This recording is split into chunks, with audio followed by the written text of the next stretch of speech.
Let's start by grounding ourselves in the physical landscape. 2,000 years ago, along the coastlines of the Sea of Galilee and the surrounding arid hills, a movement began that left a massive historical footprint. At the center of that movement is a text making roughly 80 distinct supernatural claims. Navigating them requires walking through a highly complex, uneven landscape of data. These accounts are not a monolith. They range from private, quiet moments in the infancy narratives to public local healings, all the way to the globally consequential claim of a bodily resurrection. When confronting this text, readers generally fall into one of two traps. The first is uniform acceptance based on faith. This approach treats every single narrative detail as literal, flawless history, regardless of what the supporting evidence actually looks like. The second trap is strict methodological naturalism. This approach decides that the supernatural is impossible before even opening the book, aggressively dismissing the text from page 1. Both of these approaches fail because they flatten the evidence. They force us to ignore the unique textual history, the archaeological context, and the specific sourcing of each individual claim. That all-or-nothing fallacy keeps us intellectually trapped. It prevents us from evaluating the actual, fragmented evidential shape of the New Testament on its own terms. Look at this equation. This is Bayes' theorem. It is a mathematical framework used in medicine, statistics, and jurisprudence to update probability estimates based on new evidence. Its greatest strength is that it forces investigators to make their starting assumptions visible and measurable.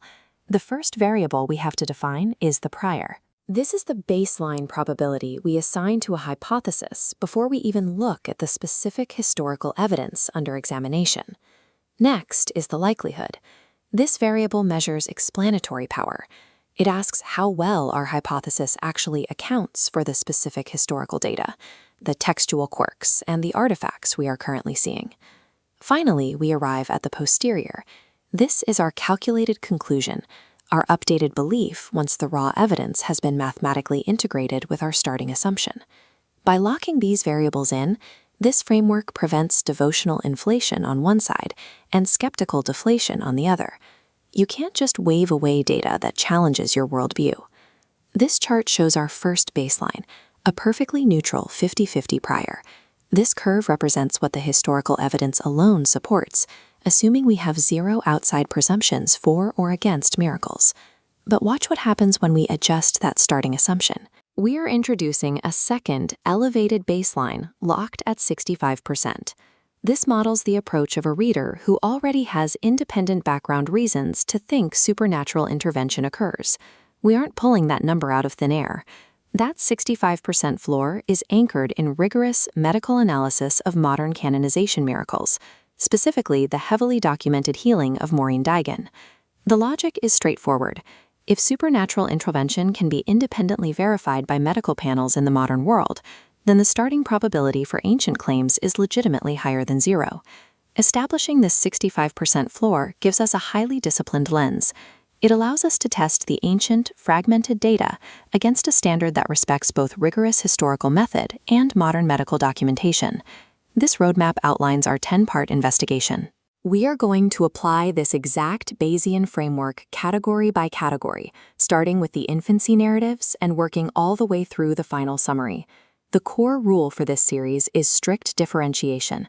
There is no wholesale acceptance here. Every single claim will stand or fall on its own specific historical and textual merits. Where the evidence is strong, like Jesus' widespread reputation as a healer and exorcist, or the primitive creeds surrounding the resurrection, we will treat it as robustly historical. And where the evidence is actively contradicted by silence or textual problems, like the Gospel of Matthew's claim that resurrected saints walked the streets of Jerusalem, we will frankly acknowledge it as theological elaboration.